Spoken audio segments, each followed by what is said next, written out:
The test is in 4-part, Part 1, Part 2, Part 3, and Part 4. Now look at Part 1. Part 1. You are going to hear a conversation between an agent and a student. First, you have some time to look at questions 1 to 6.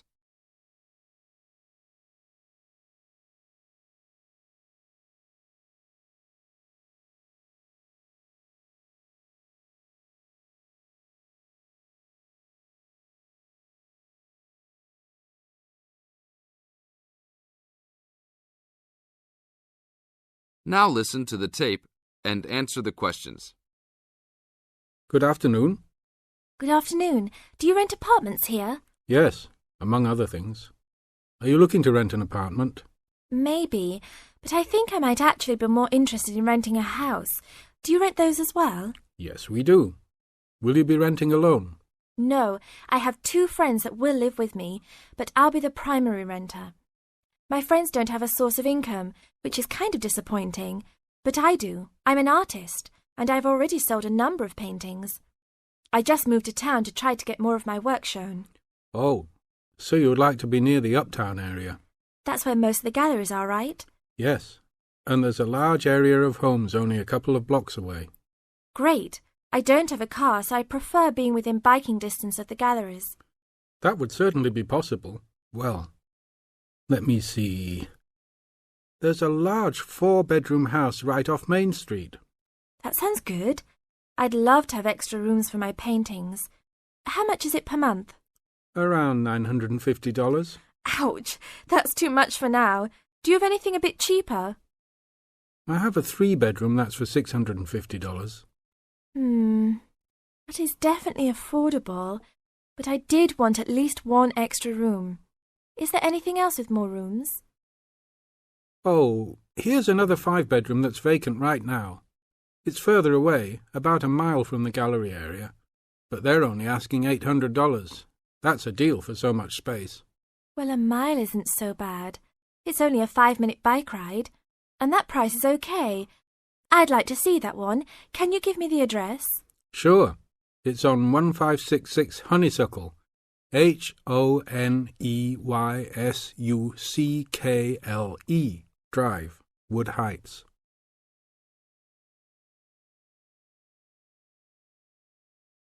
Now look at questions 7 to 10.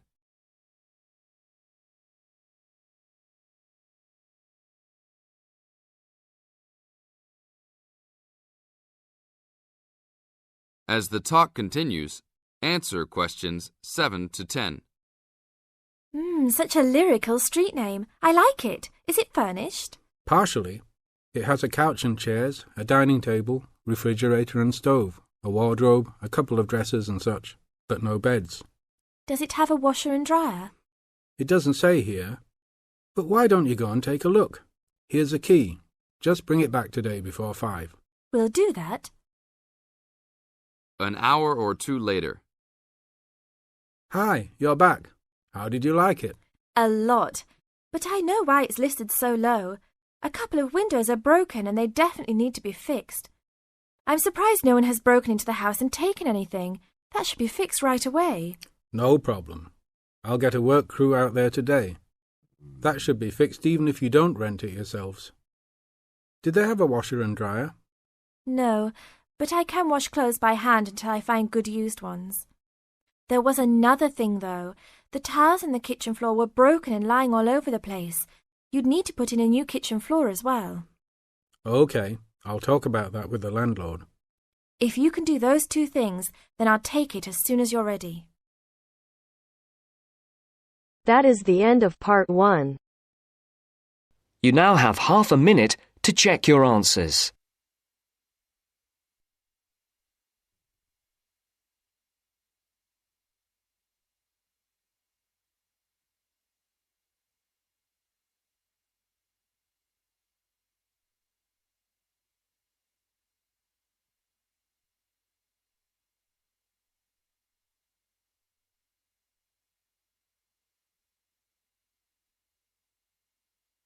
Now turns to Part 2. Part 2. You will hear a discussion between two psychology students and their tutor. First, look at questions 11 to 14.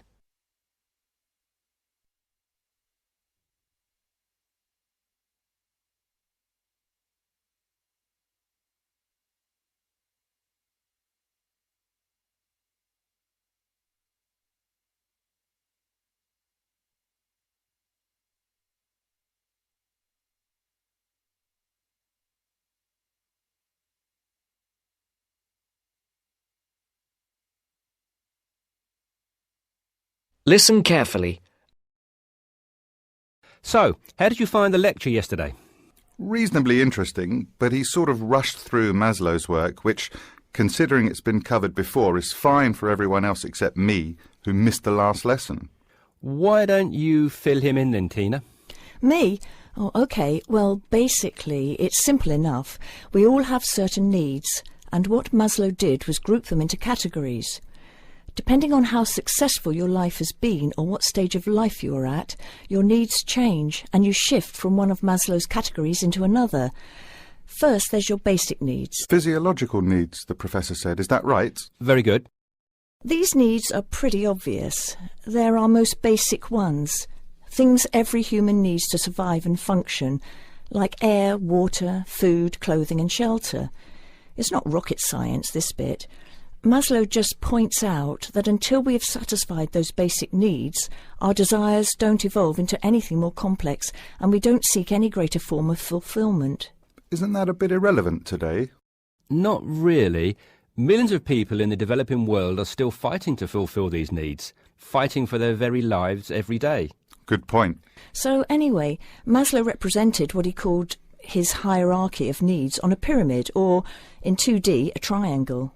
With physiological being at the base, presumably. Yes, it's obvious, isn't it? What's at the other end of the spectrum, then? Well, to be at the pinnacle, you've got to have mastered the other levels of need. Then you are in the self-actualization zone. This is a place where you are very at one with yourself and looking to make the absolute most of your skills, talent and potential. You can only focus on maximising these, though, of course, if, as Maslow reminds us, you're fulfilled in every other sense. And what are these in-between levels, then? Well, after you've found food and water and shelter and so on, the next step is to fulfil your safety requirements. Safety does not just mean your physical safety, though. That's far too simplistic. It's also about your emotional safety, your job security and so on. And let me guess, after that it's the need for esteem. No, Maslow reasoned that after your physiological and safety needs are fulfilled, the next most urgent requirement is for friendship, intimacy, companionship and so on. You know, on an emotional level, building a family, having relationships, etc. Only then, after you have found a sense of belonging, does the need for esteem take precedence, he argues. Presumably that's the need to feel accepted and valued. Yes, but more on that later. Do you feel more comfortable now? Yes. Thank you both. Before the broadcast continues, look at questions 15 to 20.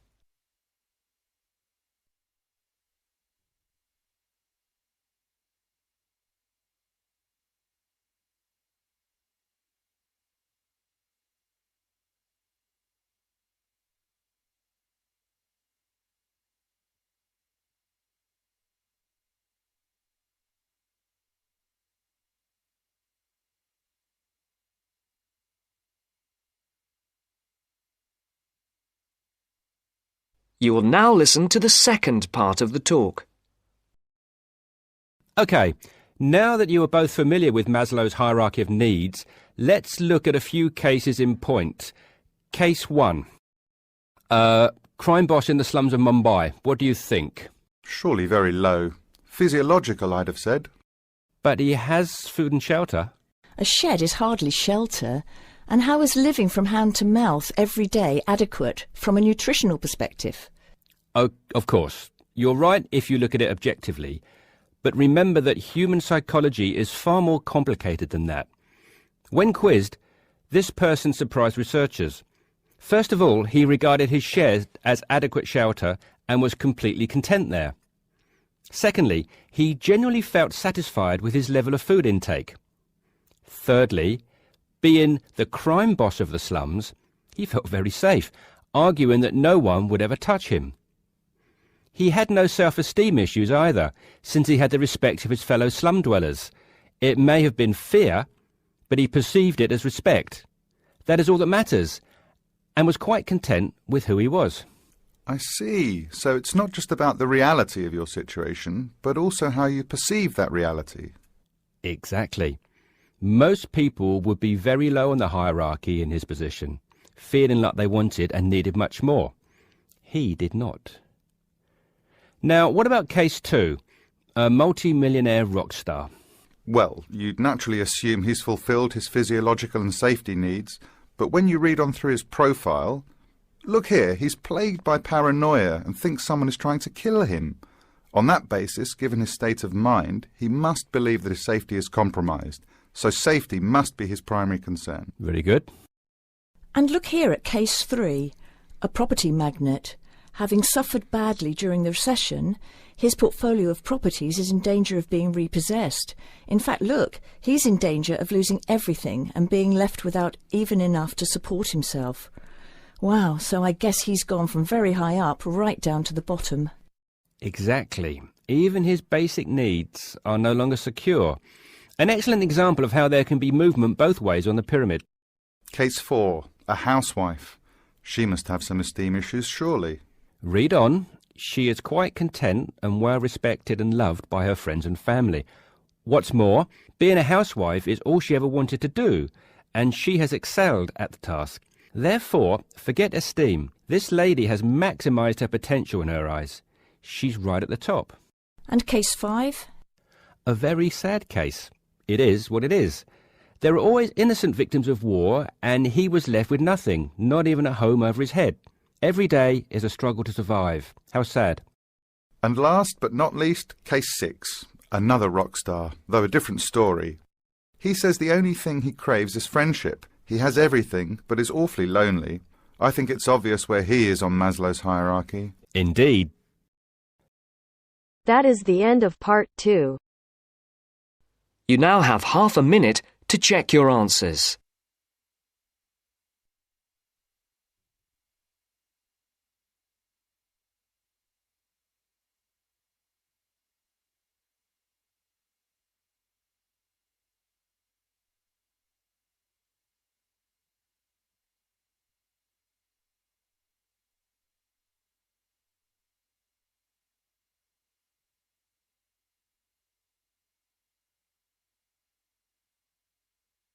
Now turns to part 3.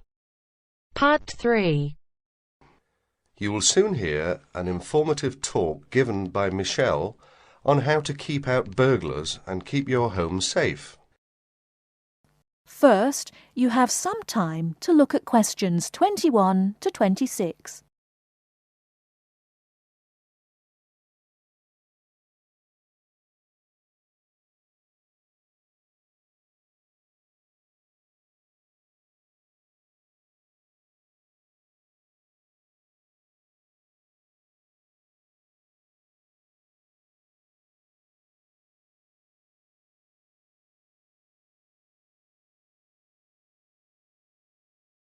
Now listen carefully and answer questions 21 to 26.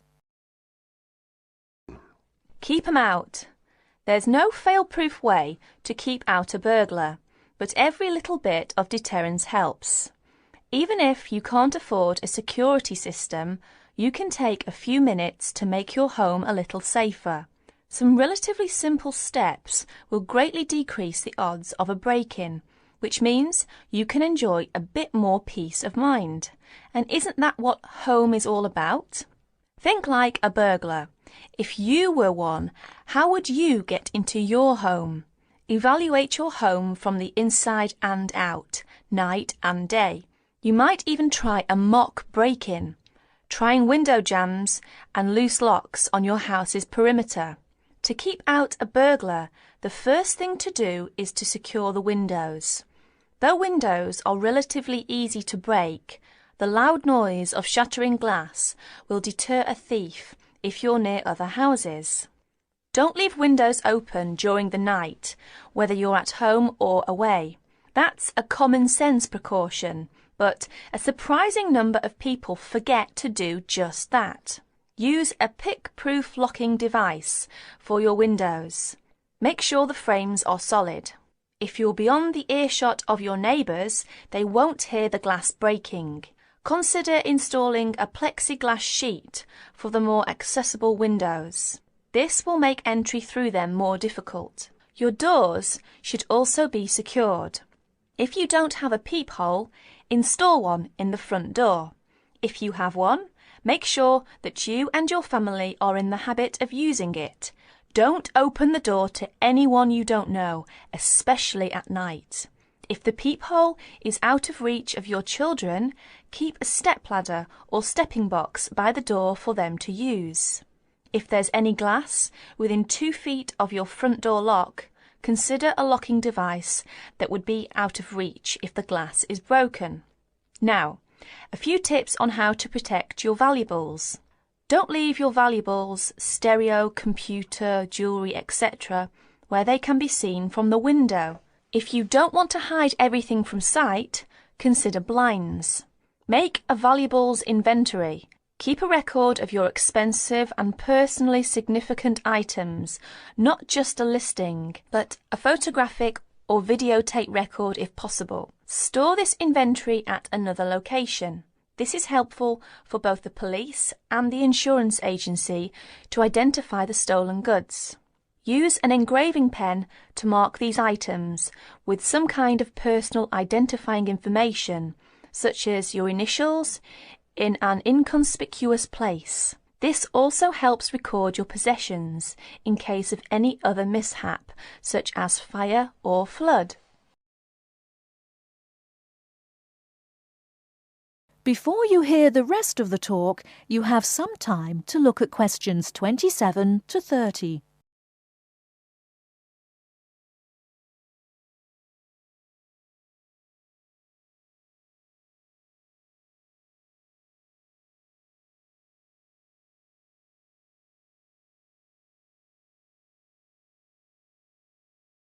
Now listen and answer questions 27 to 30. Don't stop your security awareness at the outside walls of your house. Your yard areas, if any, also deserve your attention. In general, don't leave anything around the yard that might help a burglar get into your house. Ladders, stackable boxes, or any garden tools should be put away, preferably in a locked cabinet. Install a light in your yard that is sensitive to movement. Place it high and out of reach. Trim hedges or bushes that are near doors or windows. These can be good hiding places. Don't place outdoor furniture tables nearby the house. These could become an easy stepladder to the roof. When you are on vacation, create the occupancy illusion. Maybe you laughed at your mother for leaving the lights on and the radio playing while she left for vacation. But she had the right idea. Those steps aren't quite enough, so try these strategies. Buy electronic timers that turn lights on and off at different times. Hook up a timer to your TV for a few hours each evening. Turn up the volume too. Not enough to annoy the neighbours, just enough that a lurker at the windowsill couldn't miss hearing it. Have your newspaper and mail delivery suspended. If you don't have time to do this, ask a neighbour to pick them up for you. Ask a neighbour to park in your driveway or parking place. Think about having someone house-sit your home. If it's a relative or friend, it may cost you no more than the contents of your refrigerator. You can also find professional house-sitters or house-sitting services that find someone to stay while you're away. Leave your shades as they are normally, or at least don't close up everyone. One sign of a vacant house is closed shades during the day. Lock your garage door with a padlock.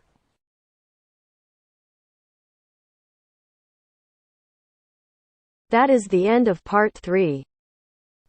You now have half a minute to check your answers.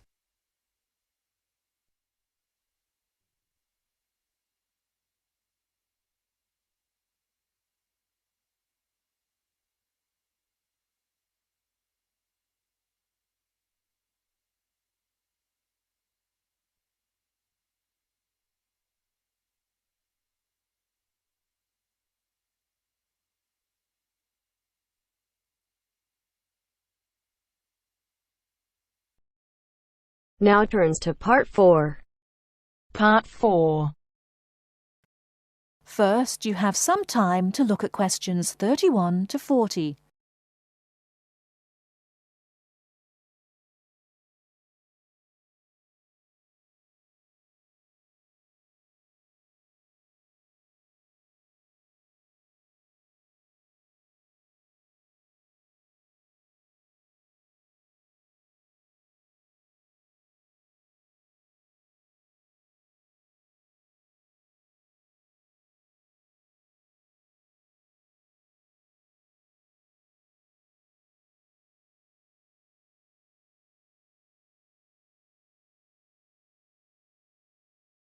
Now listen carefully and answer questions 31 to 40.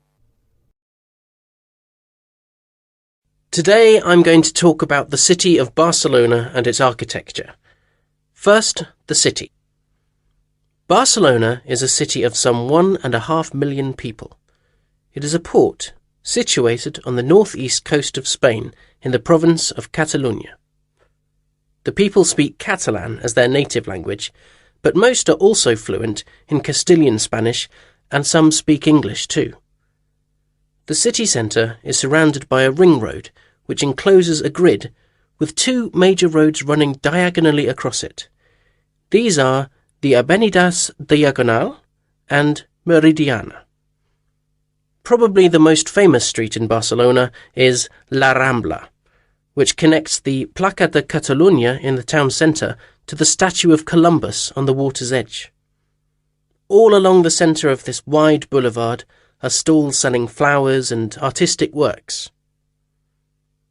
Barcelona was founded by the Carthaginians from modern-day Tunisia in North Africa. It grew under the influence of the Roman Empire, later becoming the capital of Spain. Under strong government, it expanded its trade, exporting cloth to other Mediterranean ports, and establishing itself as a financial centre. It went into decline after 1400, and in 1640 it was the centre of the Catalan Revolution against King Philip IV of Spain. Now it is considered by many to be the cultural centre of Spain, and the Olympic Games were held there in 1992. Now to the architecture. Throughout the city there are many fine buildings, churches, cathedrals, markets and squares, which date back to the 13th century. One very fine square, which can be entered from La Rambla, is the Plaça Real, or Royal Square. This was built by Molina in the 19th century. 7 narrow passages lead into a large central area, which is surrounded by 2-storey buildings. Most of the ground floor is occupied by restaurants and bars, and it is traditionally a place of music and entertainment. It is impossible to talk about the architecture of Barcelona without mentioning Gaudí, who dominated the scene from the 1880s until his death in 1926. His style was unique, a decorative form of Art Nouveau, the style of the 1920s and 30s in Europe. It was based on organic natural forms, which often seem to defy the qualities of the materials they are made from. I will mention just 3 of his best-known works today. The first is Gwell Palace. This was built for the Count of Gwell, one of Gaudí's main supporters. The building features 2 arched gates, which lead into the stable area. Inside are 2 circular staircases, one for people and the other for horses. The ground floor is built of brick, but there is also much natural stone used in the construction.